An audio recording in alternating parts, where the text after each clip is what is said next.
the budget for the 30th anniversary was brought down to a few 100,000 pesos only. So maybe we can just, to clarify everything, there's nothing, there's no hundreds of millions, there's no millions. So just so that we can continue with the discussion, please. Yun ang tinanong ko kanina at sabi mo, you will explain it later. Yes. So nauna nyo pong sinagot yung mga tanong ni Senator Ligarda kaysa sa mga tanong ko na hindi pa rin nasasagot until now. Pakisagot muna. So just to answer nga very quickly, Mr. Chair, we are only planning to spend a few 100,000 pesos for 30th anniversary. Yan lang po, wala pong mga excessive spending So ibig po. sabihin, Just to simplify the discussion. projected pa lang ito. Actually, may mga proposals, Proposal. but Pero with this, hindi pa natutuloy. So good. Hindi Thank pa, you hindi for pa, asking hindi that. pa natutuloy. You're spending a few hundreds of thousands, but we see on the board, it is not consistent with what the CEO is saying. It's 137.7 million. What is this? An invention, a proposal of some brilliant person? Buti na lang, merong nagkontra at may board. Ano ba ito? Gala night. Gala night. And Sports Fest, 32 million and 13 million. Habang ang dami-daming nangangailangan ng healthcare. Anyway, erase na ito. Who's the smart person who made this? Mr. Chair, this was endorsed by a group inside PhilHealth. Sino So, yung grupo? You have to name the group because you have to enlighten that group. Kung hindi po dinis-approve ng board ito at hindi kami nanunood sa inyo, walang oversight function ang Senado, ang Congress, you could have because you're a GOCC. We don't watch you every day. Mr. Chair, Madam, Sino po ang brilliant na nagbigay nito? we have an anniversary committee. Sino po ang head ng anniversary committee? The anniversary committee po is headed by Mr. Ray Balenya po. Yes. Can that person, please, not now, don't waste our time, give a memo to the chair of the finance committee of the health committee on why the person and the group thought of using 137 million of PhilHealth funds for giveaways and a gala night. We will submit, Your Honor. We will submit it within the day to Congress. No? A sports meet To the Senate. for 32 million and a gala night with PROs, I hope it's not GROs, at 13 million. And a gala night with HOs for another 4 million, blah, blah, blah. And, okay. And umbrellas for 7.9 million? What's this? Special tokens and umbrellas? Senator Lauren, Ma'am, to may lang simplify po, the no? discussion, all of those. Kaya nga, projected o plano niyo lang po, kaya ang tanong ko lang naman po sa inyo kanina pa, kung sakaling natuloy po ito, ilang pasyente po ang makikinabang dito? Ilang pasyente po ang naghihingalo na matutulungan dito? Ilang buhay pa po ang masasalbar dito? Yes po. Kaya sabi ko sa inyo, dito sa ating panggobyerno, parati isipin natin, konsensya. Back to the 600 Thank billion. Yung mahiwagang 600, kasama ba ho ang 431? Iba pa po. Thank you. Mr. Chair, Honorable Ligarda, the 628.2 billion is the total assets. Kasama po dito ay ang ating investment portfolio po of 489 billion po. And ito po ay composed of the following. Nasa special savings deposit po, Land Bank and DBP, a total of 104 billion. And a big portion of our investment portfolio, 76.70% ay 375.4 billion pesos government securities. And we have the corporate bonds of 10.1 billion pesos, that is 2.07% of the total 489.5 billion po. So dito po nakapasok ang ating investment and ito po ay available natin na investment siya and convertible into cash. Pangangailangan mo ng korporasyon na magbayad ng benefit payment po natin, ito po yung ating gagamitin po, Okay. which is back up doon sa ating reserve. 628 billion. Cash, ito yung 49.9, almost 50 billion. Ito po yung nakadeposit sa government institutions, right? Yes po, ma'am. Okay. Investment in time deposit, pareho pa rin sa cash and cash equivalents and investment in time deposits. Opo. 49.9 and 71.5. Tama po? Opo. Ano yung cash equivalents? Ano yung 49 kung hindi po time deposit? Opo. What are these? Cash in cash equivalent po, kasama po yung cash in bank and then the special savings deposit. Wag tanggalin nga, binabasa ko po eh. I don't wanna see our faces there. Pakilagay po ulit. Sino nagtanggal? Bakit pa tinatanggal? Pag binabasa ko, tinatanggal. Pakibalik. Please naman po. Iniisa-isa ko, tapos tatanggalin. Ibaba mo na yung bag mo. Okay po. So, the cash on hand, not in time deposit, is 49.9 and time deposit is 71. Receivables is 112. Receivables from whom? From members? Ano po yung receivables nyo? 112 billion. Receivables, Mr. Chair, Honorable Ligarda, receivables from national government, NGA, of 77 billion. No, it says here po 112.9 billion. 2024. Opo, 112 po siya. A breakdown po yung binabasa ko ngayon. The breakdown. Then Apa. say so. Because I cannot read your phone. Sir, Opo. pag nagbabasa po ako, iba po yung sinasabi nyo, so I get confused. So, Opo. you could kindly say it on the mic because Opo. we're recorded. Opo. Thank you. Thank you po. So, of the 112, what's the breakdown, sir? Receivable from national government, this is 77 billion. Receivable from direct contributors, 52 billion. Accrued interest receivable from investment of 6 billion. Of course, this is 130 billion more or less, Mr. Chair, Honorable Ligarda. And allowance for impairment, pinabawas po natin, is 24 billion po. So that's the net of 112.9 Okay, billion. ano pong ibang current assets nyo? Very broad ang nakalagay po. Ano yung 1.6? 1.68 billion. Ano po yun na current assets? If it's not cash or time deposits. Water. Can you ask for me to bring water? Thank you. Other What's the assets, Mr. Chair,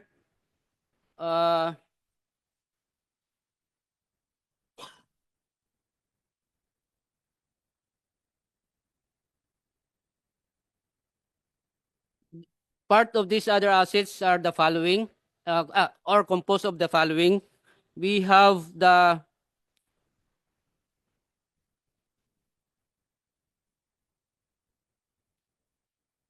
fines and penalties from ECAs, and then payment recovery, DCPM, amounting to 1.6 billion pesos po. Payment recovery, ibig sabihin from the DCPM that we advances to the hospital na recover na po natin.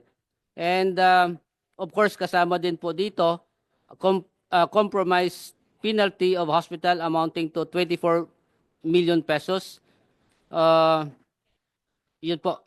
The non-current assets, investment in securities at amortized costs. That's laki. Opo. Okay? Ano po? Paliwanag nyo sa amin. Ito po ang ating government securities po. So this government securities nasa Bureau of Treasury po natin siya. Treasury bill of 28 billion and 232.2 billion for Treasury bond, Mr. Chair. Okay. How about, of course, as property equipment, we understand that the investment property, what is that? What is the 855 million investment property?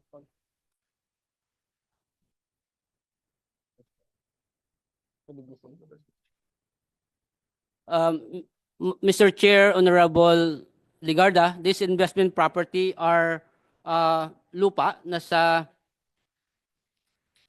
BGC. At Madam Chair, ang isa pang lupa ay nasa Quezon City. Why did you purchase the property? What is it going to be used for? Does it have income? Or is it a vacant lot? The property, Madam Chair, sa Quezon City ay para sa head office ng korporasyon. You're using it as a head office. Yes, we will be using for... You're building on the vacant lot. Yes po, magbibuild pa lang po si PhilHealth. Inaasikaso po You yung... are only renting your offices now. Yes po. And you are building in Quezon City. Yes po. How about the BGC property? The BGC property naman po, Mr. Chair, Honorable Ligarda, this is in payment to the premium contribution ng PhilHealth. So instead of utang nila, babayar ng cash, property ang binigay kay Ng PhilHealth. Sino po? Sino po ang nagbayad sa inyo ng property instead of premium? Instead of cash? Mr. Chair, ito po ay from SSS. Mr. Chair, Madam Honorable Ligarda po. Instead of SSS paying you in cash, they paid you with the property? Yes po. What year Mr. was Chair. that? And what This was is the transfer of Medicare SSS to PhilHealth after the enactment of Republic Act 7875 po. So, it increased in value Yes po. because that was long ago. Yes po. Okay. How about property and equipment? Property and equipment, Kasi investment property, that was real estate. It says here, property and equipment, 1 billion. Anong klaseng property na hindi po investment property ang nakalagay po sa susunod? Gusto ko lang maintindihan kasi pera to ng taong bayan eh. Mr. Chair, Honorable Ligarda, this is composed of land and land improvements, of course, the building and structure and lease improvements, and of course, we have the furniture, fixtures, equipment, and books kasama dito, Okay. and our motor vehicle pati Okay, po. proceed. What do you mean by right of use assets?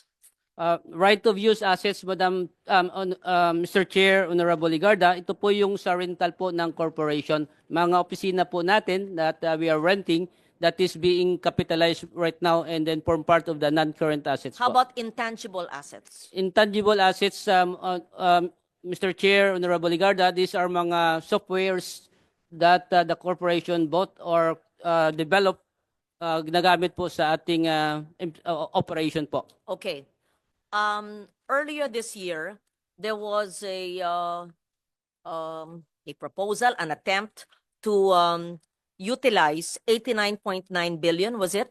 Because they said there was unutilized funds. May we know, we have now 628 billion in your assets and non-current assets. Saan po manggagaling tong 89? But I think there's a case in the Supreme Court, right? Hindi na natuloy. Saan po manggagaling ito dapat? Mr. Chair, Honorable Which Ligarda, I'm not in favor of. Of course, I'm not in favor of this transfer, but I read it. There was a Senate hearing about it. Among all of this, saan po manggagaling yung 89.9 billion termed as unutilized funds?